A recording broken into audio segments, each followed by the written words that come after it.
Life at Pine Valley High School seemed picture perfect on the surface, with its newly painted walls and shiny sports trophies lining the main hallway. But for one bright young student, the reality behind those walls told a very different story. Maya had always loved learning. From the time she was little, she would spend hours reading books about everything from space to ancient civilizations. Her parents had taught her that education was the key to achieving her dreams, and she took that lesson to heart. Now in her junior year, she had worked her way into all advanced placement classes, maintaining perfect grades despite the heavy workload. But something changed when she walked into Mrs. Anderson's AP history class on the first day of the new semester. Maybe it was the way the teacher's smile faded slightly when she saw Maya take a seat in the front row, or how her eyes seemed to skip over Maya's raised hand during class discussions. At first, Maya tried to brush off these moments as her imagination running wild. As the weeks went by, though, the pattern became impossible to ignore. Her thoroughly researched papers would come back with B-minuses and vague comments, while her classmates received as for work that wasn't nearly as detailed. When Maya stayed after class to ask for clarification on her grades, Mrs. Anderson would dismiss her with quick remarks about meeting the basic requirements, but lacking depth of analysis. One particular Tuesday morning shifted everything. Maya had spent the entire weekend working on a presentation about the Harlem Renaissance, carefully selecting lesser-known facts and connecting them to broader historical trends. Her heart was racing with excitement as she walked into class, USB drive in hand, ready to share what she'd learned. But as she began speaking, Mrs. Anderson started checking her phone, barely glancing up at the carefully prepared slides. When Maya mentioned how the movement had influenced modern-day artists, Mrs. Anderson cut her off mid-sentence. "That's quite enough," she said, her voice dripping with dismissal. "I think we all know this topic isn't quite as significant as you're making it out to be. Please take your seat." The classroom fell silent. Maya could feel her classmates' eyes on her, some filled with sympathy, others carefully avoiding her gaze. Her hands trembled slightly as she gathered her materials, but she held her head high as she walked back to her desk. That's when she noticed something she hadn't before. Her friend Lily was recording the lecture on her phone, as many students did for study purposes. That evening, Maya sat in her bedroom, staring at her reflection in the mirror. Her mother had always told her that sometimes the biggest moments in life come disguised as challenges. As she replayed the day's events in her mind, something clicked. This wasn't just about her anymore. If Mrs. Anderson felt comfortable treating one student this way, how many others had faced similar treatment? How many students had given up on their dreams because someone in authority had made them feel less than worthy? Maya opened her laptop and created a new folder. She named it Documentation. Inside, she saved the rubric for her presentation, alongside her research notes and sources. Then she texted Lily, asking if she could send over the recording from class. This wasn't about revenge or causing trouble. It was about standing up for what was right, not just for herself, but for every student who would come after her. As she drifted off to sleep that night, Maya felt different.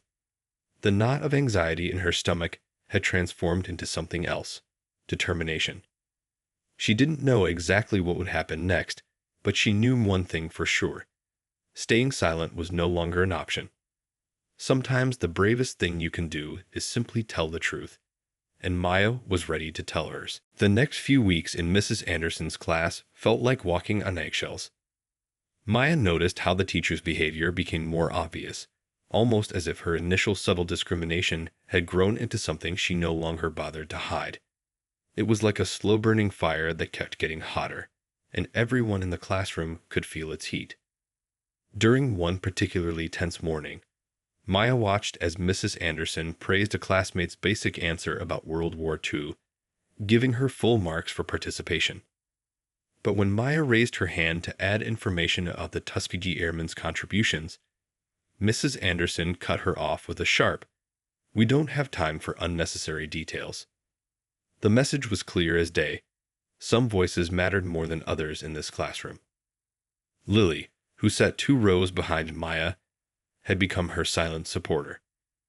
She developed a habit of recording every class on her phone, originally for study purposes, but now it served a different role. Each dismissive comment, each interrupted answer, each unfair grading decision. Everything was being captured. Maya hadn't asked her to do this. Lily just knew it was the right thing to do. One afternoon, while they were studying in the library, Lily showed Maya something interesting on her phone.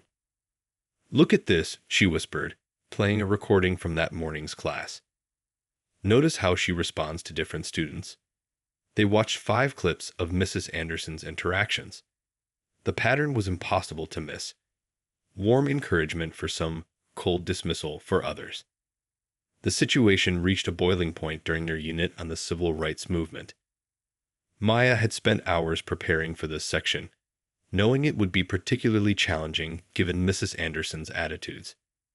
When the teacher made several questionable statements about the movement's impact on modern society, Maya respectfully raised her hand.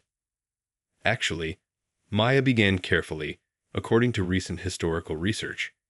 But before she could finish, Mrs. Anderson's face turned an angry shade of red. "I've had enough of your constant interruptions," she snapped, her voice sharp enough to make several students jump. "Perhaps you should consider moving to a regular history class where the pace might be more suitable for your capabilities." The classroom fell dead silent. Someone's pencil dropped, the sound echoing like a thunderclap. Maya felt her heart pounding, but she sat straight in her chair, maintaining eye contact with Mrs. Anderson. She wouldn't give her the satisfaction of seeing her break down. That evening, Maya sat at her kitchen table with her parents, who listened intently as she explained everything that had been happening. Her mother's hands clenched into fists, while her father's face grew serious. But instead of rushing to the school in anger, they asked Maya a simple question. "What do you want to do about this?" Maya pulled out her laptop and showed them what she'd been gathering. A detailed log of incidents, recordings from class, copies of assignments with inconsistent grading, and statements from classmates who had witnessed the discrimination. She even researched the school's anti-discrimination policies and state education laws. "I want to handle this the right way," Maya explained, her voice steady. "Not with anger or accusations, but with facts and truth." Her parents exchanged proud looks. "Then we'll support you," her father said, placing a hand on her shoulder. "But remember, this isn't just about Mrs. Anderson anymore. This is about making sure no student has to go through what you're experiencing." That night, as Maya organized her evidence and prepared her thoughts, she received several text messages from classmates. Word had spread about Mrs. Anderson's outburst, and many students wanted to share their own stories and observations. Some had noticed the unfair treatment from the beginning, but hadn't known what to do about it. Maya realized she wasn't just gathering evidence anymore. She was building a community of people who were ready to stand up for what was right. As she lay in bed that night, she thought about all the students who might come after her, who might face the same treatment. She knew what she had to do next would be challenging, but she also knew she wasn't alone anymore. The next morning, she would take the first step in turning this painful experience into something powerful, something that could create real change. But first, she needed to make sure every detail was perfect, because she knew she would only get one chance to make things right. The morning of the big class discussion about civil rights felt different. There was tension in the air as students filed into Mrs. Anderson's classroom, everyone sensing that something was about to happen. Maya had done extra research the night before, making sure every fact she knew was backed up by reliable sources. Mrs. Anderson started the class with her usual confident stride, writing Civil Rights Movement, Impact and Legacy on the whiteboard. Today, she announced, we'll discuss why some people might be exaggerating the current relevance of this historical period. She glanced pointedly at Maya before continuing. The discussion began, and Maya waited patiently, taking notes as Mrs. Anderson shared her perspective. The teacher painted a picture that made it seem like all the problems of the past had been completely solved, that bringing up these issues today was just causing unnecessary trouble. After all, Mrs. Anderson declared, everyone has equal opportunities now. Some people just choose not to take advantage of them. Several students shifted uncomfortably in their seats, while others looked down at their desks, avoiding eye contact. Maya took a deep breath and raised her hand. She could feel Lily's phone recording in the background, just like it had been for weeks. This time, though, Maya was ready. She had practiced what she wanted to say, reviewed her sources, and knew exactly how to present her points professionally. Mrs. Anderson, Maya began politely, I've done some research that suggests otherwise. Her voice was calm, but confident. According to recent studies from several universities, she started sharing statistics about current educational disparities, workplace discrimination, and ongoing systemic issues. But Mrs. Anderson's face turned red with anger. That's enough, she snapped, cutting Maya off mid-sentence. I will not have you undermining my authority with your so-called research. Maybe you should stick to easier classes where you might actually succeed. This level of academic discussion is clearly beyond your capabilities. The classroom fell silent. You could have heard a pin drop. But instead of shrinking back, Maya stayed calm. She kept her voice steady as she replied, I'm simply sharing factual information from academic sources. Would you like me to provide the references? Mrs. Anderson stormed towards Maya's desk, pointing her finger. Get out of my classroom right now. Go to the principal's office. Her voice shook with anger, and spittle flew from her mouth.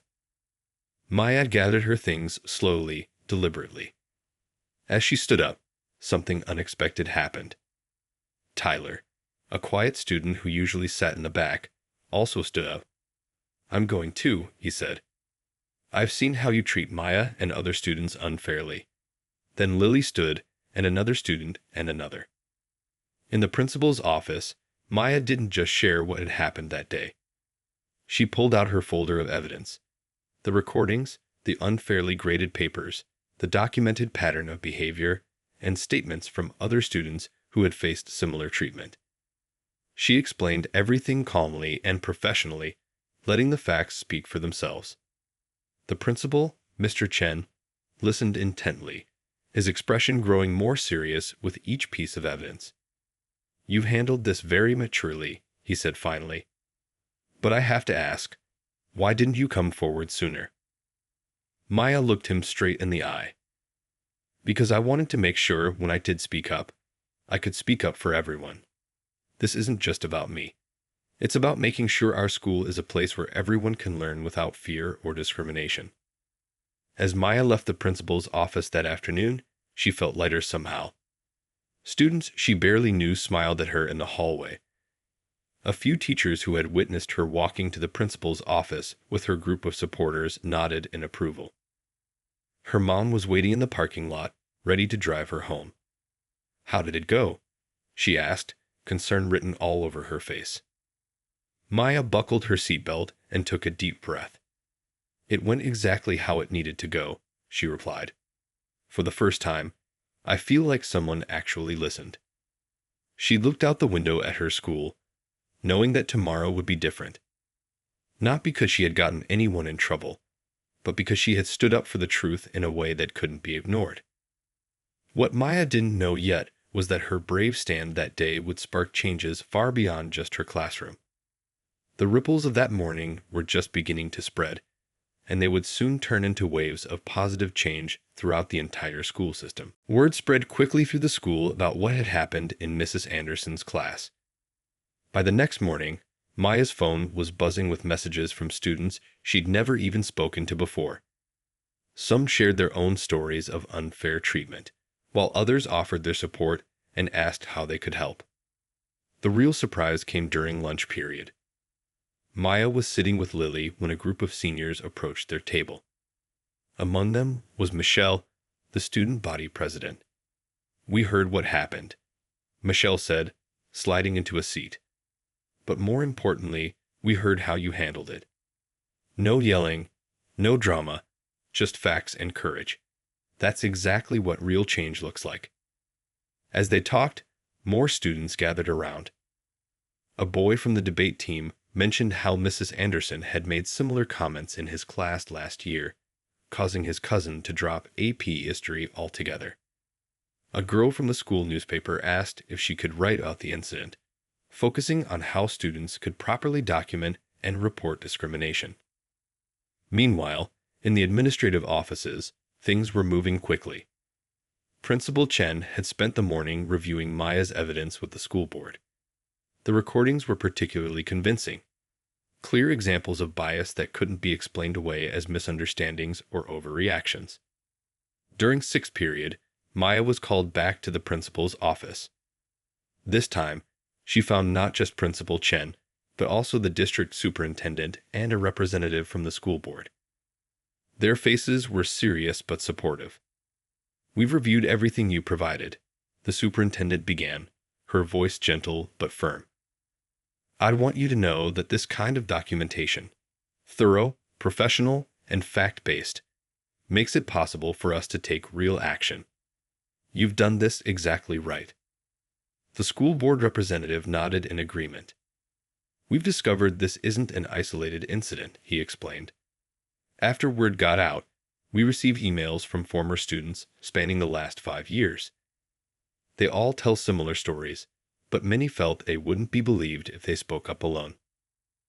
Maya thought about all those students who had stayed silent, who had doubted themselves, who had given up on their dreams because one person made them feel they didn't belong. "What happens now?" she asked. Principal Chen leaned forward. "Mrs. Anderson has been placed on administrative leave pending a full investigation. But more importantly, we're using this as an opportunity to make bigger changes. We'd like your help, if you're willing." They explained their plans: mandatory cultural competency training for all staff, a new anonymous reporting system for students to safely report concerns, and regular reviews of grading patterns to identify potential bias.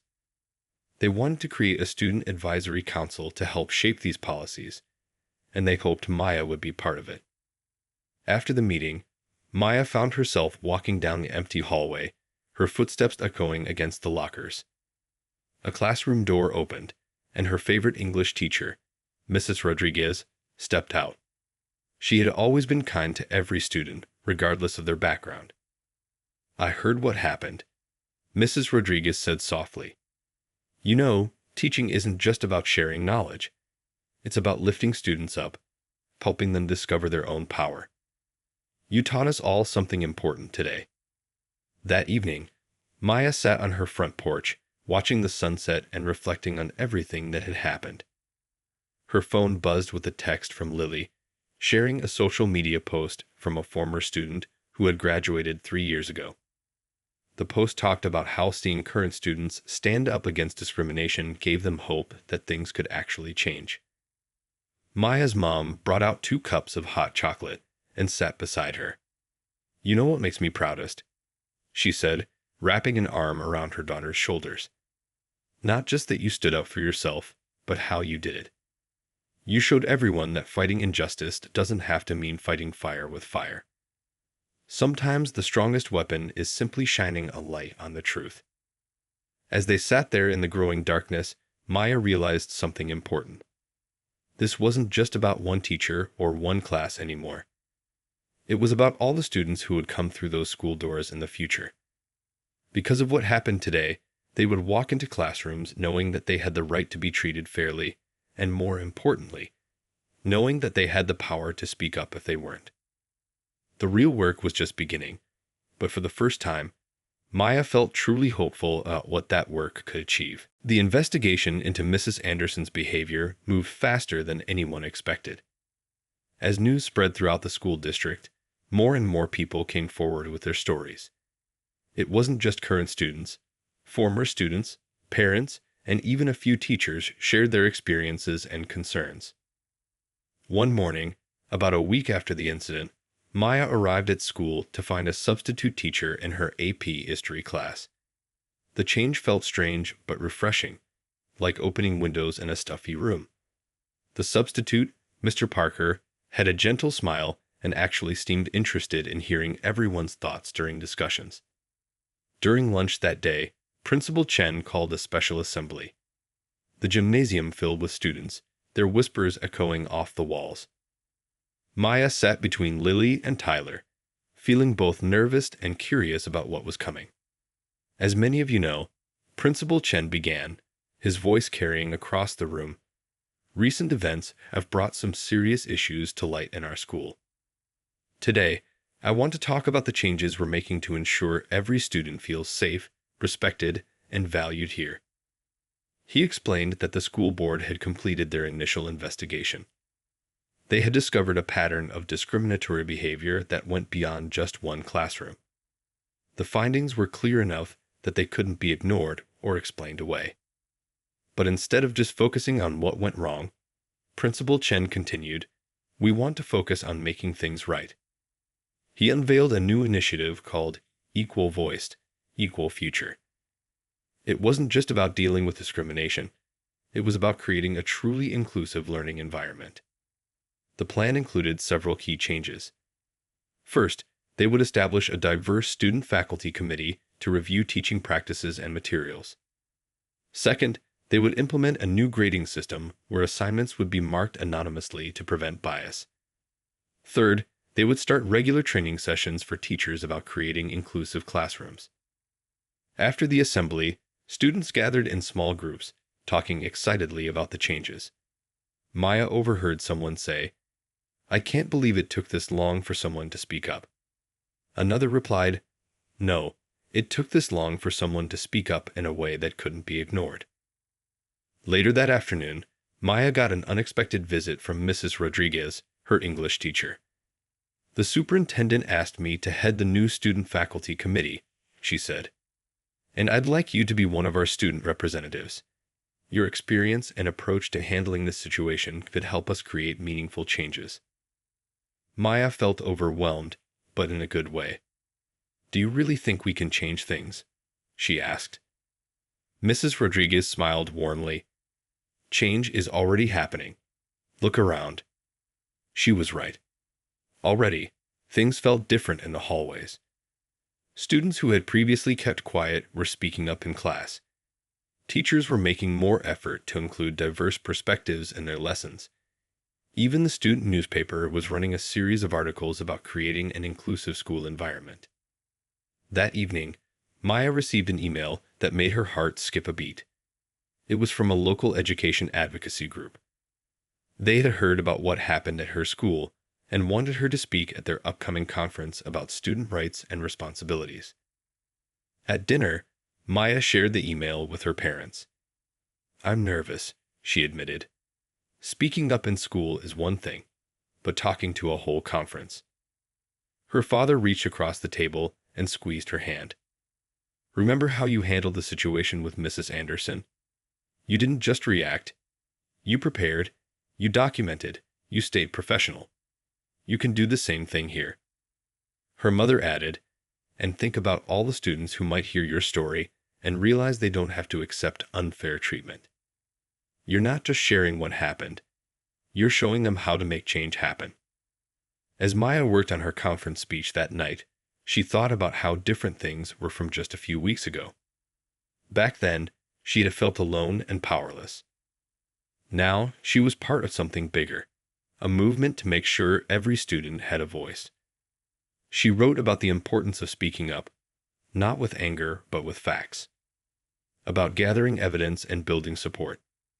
About turning negative experiences into positive change. But most importantly, she wrote about hope.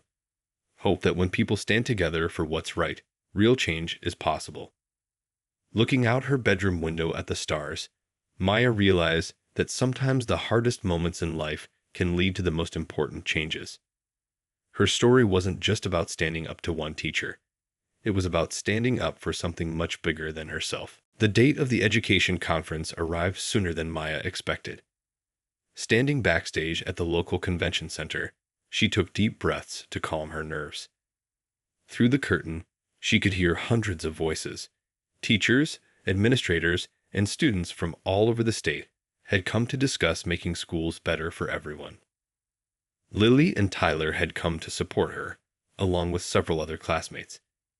They sat in the front row, giving her encouraging thumbs-up signs. Her parents were there too, their faces beaming with pride. Even Principal Chen and Mrs. Rodriguez had come to show their support. As Maya walked onto the stage, the bright lights made her blink. The room fell quiet, and she looked down at her notes, then decided to put them aside. She knew this story by heart. She had lived it. A month ago, she began, her voice surprisingly steady. I was just a student who loved learning. Today, I'm still that same student, but I've learned something more important than anything in our textbooks. I learned that one voice speaking the truth can help others find their voices too. She shared her story, not just the difficult parts, but the beautiful moments that came after. How her classmates stood with her, how the school administrators listened and took action, how positive change began spreading through the whole school system. The most powerful thing I learned, she continued, was that you don't need to fight fire with fire. You fight darkness with light. You fight unfairness with facts. You fight hate with hope. The audience leaned forward, completely silent. Maya could see people nodding, some wiping tears from their eyes. In the back of the room, a group of students from another school district held up signs that read, "Thank you for speaking up." After her speech, something unexpected happened. Students from other schools lined up to talk to her, sharing their own stories and asking for advice. One girl had been told she wasn't good enough for advanced math. A boy had been discouraged from joining the school newspaper. They all wanted to know, how could they make changes in their own schools? Maya listened to each person, her heart growing heavier but also more determined with each story. During a break, she pulled out her phone and started a group chat. Maybe we could help each other, she suggested to the students gathered around her. Share what works, support each other, build something bigger than just one school. That evening, back at home, Maya's phone wouldn't stop buzzing with notifications. Students from different schools were already sharing ideas and supporting each other. Someone had started a hashtag about positive school change, and it was quickly gaining attention. Her mom brought her a cup of hot chocolate and sat beside her on the couch. "I watched you today," she said softly. "You didn't just tell your story. You gave others permission to tell theirs. Do you know how powerful that is?" Maya scrolled through the messages on her phone. There were stories of success, stories of struggle, and most importantly, stories of hope. "I think I'm starting to understand," she replied. Later that night, she received an email from a national education organization. They wanted to feature her story in their newsletter and invite her to speak at more schools. They said her approach to handling discrimination, professional, evidence-based, and focused on positive change, could serve as a model for students everywhere. As she got ready for bed, Maya thought about Mrs. Anderson. The teacher's actions, meant to diminish and discourage, had instead sparked something powerful. Because of one person's attempt to silence a student, hundreds of voices were now speaking up. Maya opened her laptop one last time before going to sleep.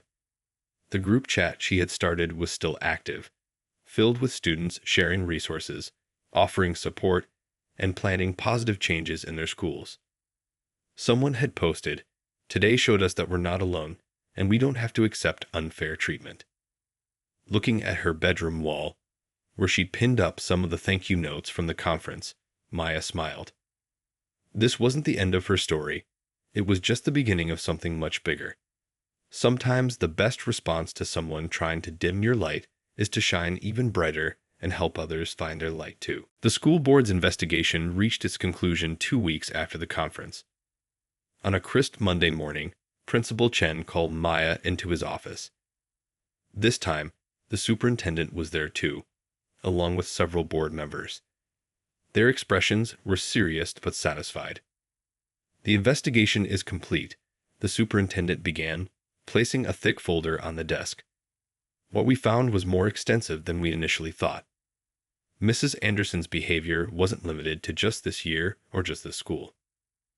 They explained how their investigation had uncovered similar incidents at 2 other schools where Mrs. Anderson had taught previously. Former students had come forward with their stories, many saying they had given up on advanced classes because of her discouragement. "We want you to know," Principal Chen said gently, "that Mrs. Anderson will not be returning to teaching at any school in our district. The board has decided to terminate her contract permanently." Maya felt a strange mix of emotions, relief, sadness, and hope all at once. What will happen to her students? She asked, thinking about all the classes Mrs. Anderson taught. The superintendent smiled at her concern for others, even now. "We've hired a new teacher who specializes in inclusive education. She'll start next week. But that's not all we wanted to tell you about." They shared how Maya's approach to handling discrimination had inspired them to make district-wide changes. They were implementing new policies in all schools. Anonymous grading systems, regular reviews of teaching practices, and clear procedures for reporting and investigating any form of bias. Later that day, during lunch, Maya shared the news with her friends. The cafeteria was buzzing with conversation about the changes coming to their school. A freshman girl stopped by their table, speaking softly. "I was thinking of dropping out of honors classes," she admitted. "But seeing what happened here, maybe I'll stay." After school, Maya had her first meeting with the student-faculty committee. They gathered in the library, teachers and students sitting together as equals. Mrs. Rodriguez opened the meeting by saying, "We're not here to point fingers or assign blame. We're here to build something better." The ideas flowed freely. Students suggested ways to make classes more inclusive. Teachers shared their plans for bringing diverse perspectives into their lessons. Someone proposed a mentoring program where older students could support younger ones facing similar challenges. That evening, Maya checked the online group chat she'd started after the conference. It had grown into a proper support network, with students from dozens of schools sharing their experiences and advice. Someone posted about successfully challenging unfair grading practices. Another shared resources about student rights. At home, Maya found a letter in the mail from a middle school student in another state. The girl wrote about how hearing Maya's story had given her courage to speak up about problems in her own school. She had followed Maya's example, gathering evidence, staying professional, and focusing on creating positive change. Maya's father found her on the porch, reading the letter with tears in her eyes. "You okay, sweetheart?" he asked, sitting beside her. "Yeah," she smiled, wiping her eyes. "I just never thought. When all this started, I was just trying to stand up for myself. But it's become something so much bigger." Her father nodded. That's how real change happens. One person stands up, then another, then another. Soon, everyone realizes they're not alone anymore. Inside, Maya's mom was watching a local news report about the school district's new policies. The reporter was interviewing Principal Chen, who explained how one student's courage had led to systemic changes that would benefit thousands of students. As Maya got ready for bed that night, she thought about Mrs. Anderson. Despite everything, she didn't feel anger anymore, just determination to make sure other students wouldn't face the same challenges. Sometimes, she realized, the best revenge isn't revenge at all. It's making things better for everyone who comes after you. She opened her notebook and started writing ideas for the next student-faculty committee meeting. There was still so much work to do, but for the first time, it felt like real change was possible. Not just in her school, but everywhere students were finding their voices and standing up for what was right. Before going to sleep, she posted one last message in the group chat. "Remember, it's not about fighting against something. It's about standing up for something better. And we're all in this together." 3 months had passed since everything started, and the changes in the school were remarkable. The new AP history teacher, Ms. Chen, had transformed the classroom into a place where every student felt heard. On this particular morning, she was leading a discussion about different historical perspectives, and every hand in the room was raised. Maya sat in her usual front row seat, but everything else felt different. Students who had once been silent were now confidently sharing their views. The walls were covered with projects representing diverse historical figures and events. Even the way students interacted with each other had changed. There was a new sense of respect and understanding. During lunch break, Maya met with the Student Advisory Council. What had started as a small group focusing on discrimination had grown into something bigger. They were now working on all kinds of projects: peer mentoring programs, cultural awareness events, and even a new student-run website where people could share their experiences and find support. "You won't believe what happened," said a sophomore council member, practically bouncing with excitement. "Remember that survey we sent to other schools about inclusive education? We got responses from over 50 schools across the state. They all want to know how to implement similar changes." The council's latest project was particularly exciting. They were organizing a student leadership conference, but with a twist. It would focus on teaching students how to create positive change through proper documentation, professional communication, and peaceful activism. Maya was helping to develop workshops based on her experience. After school, Maya had a video call with students from different states who had contacted her through the support network. A girl from California shared how she'd successfully challenged unfair dress code policies. A boy from Texas talked about starting a cultural awareness club. Each story added to the growing proof that things could change when students stood up for themselves the right way. Principal Chen stopped Maya in the hallway as she was leaving. "Remember how worried we were about AP class enrollment dropping because of what happened?" he asked with a smile. "Well, I just got the numbers for next year. We have a record number of students signing up, especially from minority groups. They're saying they finally feel like they belong here." At home that evening, Maya found an unexpected email in her inbox. It was from a national education magazine. They wanted to feature her story in their next issue. But they didn't just want to talk about what happened with Mrs. Anderson. They wanted to focus on how Maya's approach to handling discrimination had created a model for positive change in schools across the country. Her mom found her staring at the email, looking thoughtful. "Everything okay?" she asked. "Yeah," Maya replied. "I was just thinking about how different things might have been if I'd handled it all differently. If I'd gotten angry or given up or fought back in the wrong way." Her mom sat down beside her. "But you didn't. You chose to be better, to do better. And look at all the good that's come from that choice." Later that night, Maya received a text from Lily with a link to a social media post. A student from another state had shared their story of standing up to discrimination, specifically mentioning how Maya's approach had inspired them. The post had thousands of likes and comments, with people sharing similar stories and offering support. Before bed, Maya updated her journal, something she'd started doing when everything began. She wrote about the changes she'd seen, the stories she'd heard, and her hopes for the future. The last paragraph read, "Sometimes I think about that day in Mrs. Anderson's class when everything changed. I was so scared, but I knew I had to speak up. What I didn't know then was that speaking up wasn't the end of the story, it was just the beginning. Every day, more students are finding their voices, and they're using them not just to point out what's wrong, but to help build something better. That's the real victory." Looking out her window at the stars, Maya thought about all the students out there who might be facing similar challenges. But now they wouldn't have to face them alone. There was a growing community of young people who knew how to stand up for themselves and others, who understood that change doesn't have to come through conflict, and who were ready to help each other create the kind of schools and world they deserved.